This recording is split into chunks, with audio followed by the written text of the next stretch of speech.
All right, ma'am. So who do I have here with me today? My name is Tammy. Wait. Did you say Tamla? Tammy. Tammy? Mm-hmm. Tammy, that's a nice name. Okay. First off, nice to meet you.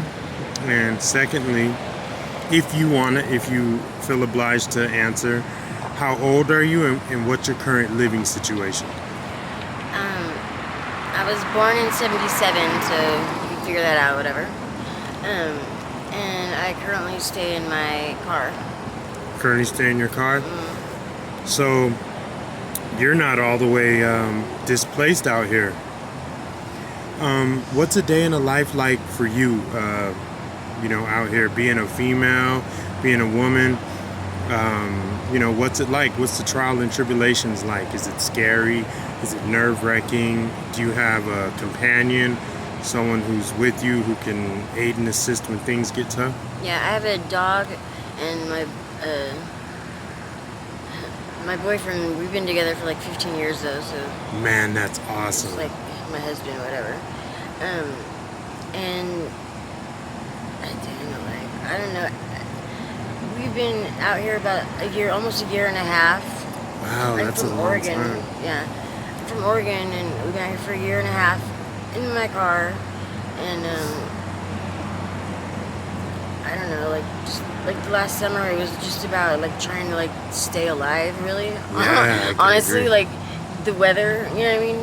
It's crazy. Yeah, I don't have air conditioning in my car. The windows are busted out and stuff, and just trying to stay alive in the heat was like Yeah. a thing. And he was sick, and so it was really hard in the summertime.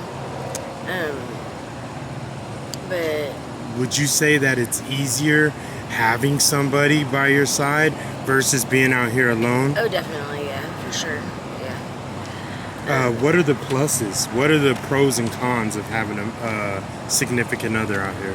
Just like someone to take care of you, like if you get sick or injured or whatever, and just to like help keep you safe and stuff. Like I've never been messed with per se, like had anybody mess with me, just because he's there or people know that I have someone, Man. you know what I mean?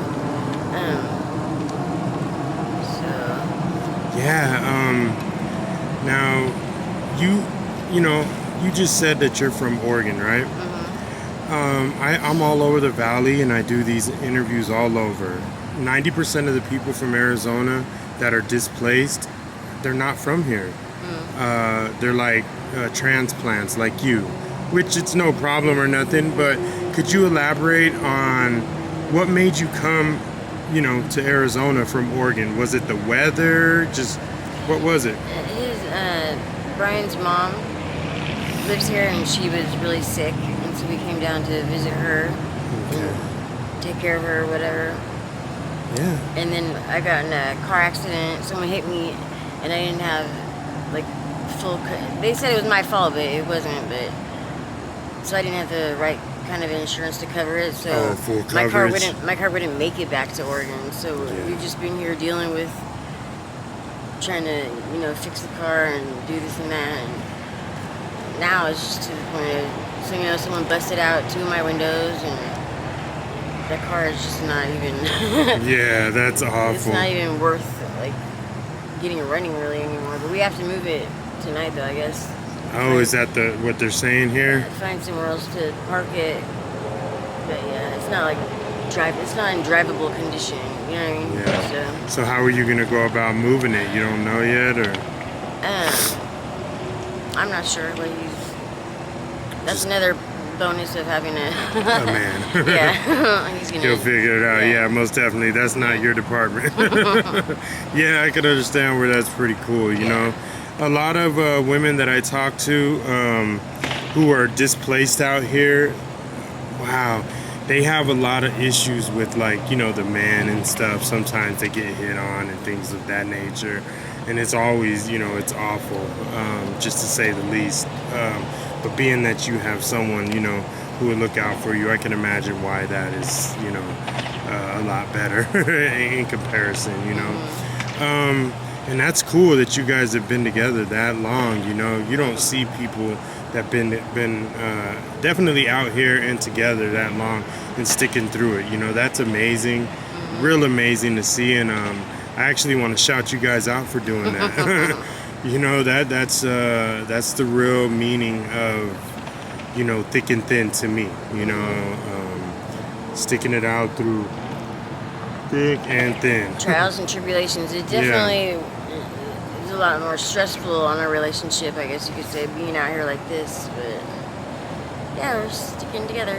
Yeah, that's awesome. And you said, so being in a car, have you ever had to be like outside? No, I never have, no. Never? Man, I hope you don't ever have to end up. You know, what I tell people is anyone can end up homeless. Usually they're a paycheck, a bill, you know, whatever, a trip, a fall, a drink away from being out here displaced. Being that everything went up in prices. Isn't it insane? Yeah, it is. I mean, yeah, years ago Taco Bell was $10 to feed a family of 4. Now it's $80. Imagine that. Yeah, a box of cereal is like almost $10. Yeah, isn't that ridiculous? Yeah, It's is. absurd. So the fact that there's a lot of people out here displaced is, you know, it's almost about right. It almost makes sense, you know. Yeah. I gotta ask you about the urban camping law. How do you feel about it? And do you know of it? Have you heard of it? I've heard of urban camping. I don't know what the law is, though. Okay, so all it is, you know, no urban camping, no setting up a camp, pitching a tent, blocking sidewalks, things like that, or you'll be get a citation. And if you keep doing the offense, you could get arrested.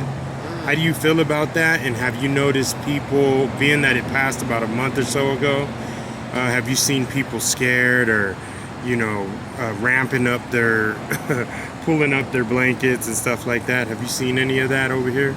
I just seen the sheriffs come and try and clear everybody out of everywhere. Yeah, that's awful. Yeah. What I feel about that, I think like blocking sidewalks and in front of businesses, like stuff like that. Like I don't think that's really like appropriate, or I personally wouldn't do that. You know? Yeah. But like say like, I mean if you're off just in the mountains or something, you know what I mean? Like where you're not like blocking people from doing anything or like causing a big humongous eyesore, like. You know, I don't think there should be a problem. I don't think it should be illegal. Yeah, it's weird, but it is. They're starting to make a big deal out of it and make it become illegal. It seems like it's almost like I said earlier that they're trying to abolish being homeless. And if that's the case, I feel that they need to put somewhere up that they can go. Don't you think? Yes, I do. Yeah, it's just awful. But I know, like, a lot of the times people, like, you know, like leave their trash and like have it looking really messy and garbage everywhere and stuff like that. I mean, if people would just like clean up after themselves better, maybe it wouldn't be so bad, huh? Yeah, but yeah, still though, yeah. Yeah. Like you're saying about all the empty buildings and all the space and stuff, they could be doing something. No. Well, since you said something about the trash and stuff, I gotta ask you, why is it that, like, you know, I've seen it in Phoenix, but now it's coming all the way out to Tempe. Like, there'll be 30 people, you know, 15, 20 people to a bus stop. Have you noticed that? All passing a whistle around like that. That to me is crazy. When I used to do my thing, I'd be, you know, secretive about it. It's like they lost that somewhere down the line. I don't know if it was respect or what, but these new guys have lost like the essence of not being seen doing drugs. They lost all their morals and values. That's the last thing they're even worried about. Do you mind I put it on you? Yeah, I'd rather not. Okay. Well, yeah, he said it. I mean, if you could blur my face or something or whatever, I wouldn't mind talking with you, but... All right. I'm going to go down then. I'm going to put it down. All right. right. Yeah, man. So what did you just say? I say the people that you even see out there that are at the corners on bus stops or homeless in tents, and you're driving down the road and you see them using drugs on the side of the road. Those are the people that have lost all their morals and values and hope and dreams in life, and that's where they're at. They're at their last tipping point. Yeah, I agree with you. But don't you think they should, like... They need help. That's true, too. They definitely do, but I feel... Some of them don't even know it. Oh, that's good. That's good, man. I agree. I'm just going to agree with that. But in my opinion, I feel like, when I was out here running the streets years ago, I would go behind a dumpster or something when I was smoking a joint or whatever. Me personally, as a user, I don't want kids or children or people to see something like that. You know what I mean? Because they're going to school and then, Mommy, what's that? What are they doing over there? How do you answer that to a child? You know what I mean? Yes, sir. But like I said, those people that are on the side of the road doing like that, they just don't care. It's an addiction problem, and it's a disease, So I agree with you. I definitely agree with you, man. What's your name? My name, I go by Danny. Danny? Yeah. Yeah, man. All right, Danny. What are you with? Huh? Just me. Do you put that online or yeah. Or it goes online? Yeah, it goes online. Can you give me a website or anything like that? Oh yeah. I'll give you one here in a minute. All right. Right now,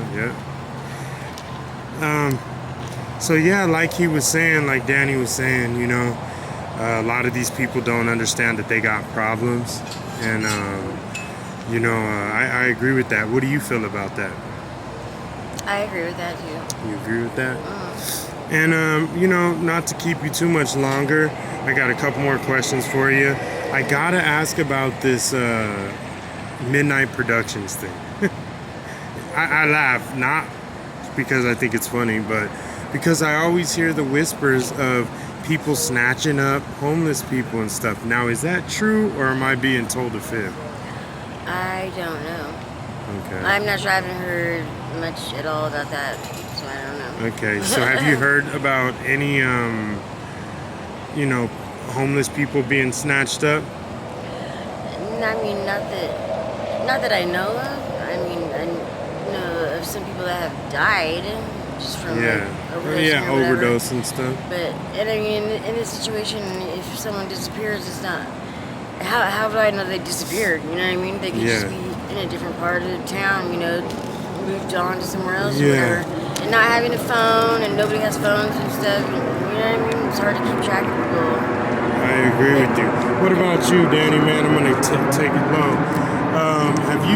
So I asked her about Midnight Productions. What is that, and why am I being told about this? I have no idea what snatch. I have no idea what it is, but I've heard that it's a group of people that are into sex trafficking or other than that, I don't even know. I've just heard rumors. I've never known or been told or seen anybody that have physically seen, identified themselves as, or anybody said those people. I've never linked that Midnight Productions to anybody or person or organization. Me neither. Yeah. So there it is. There.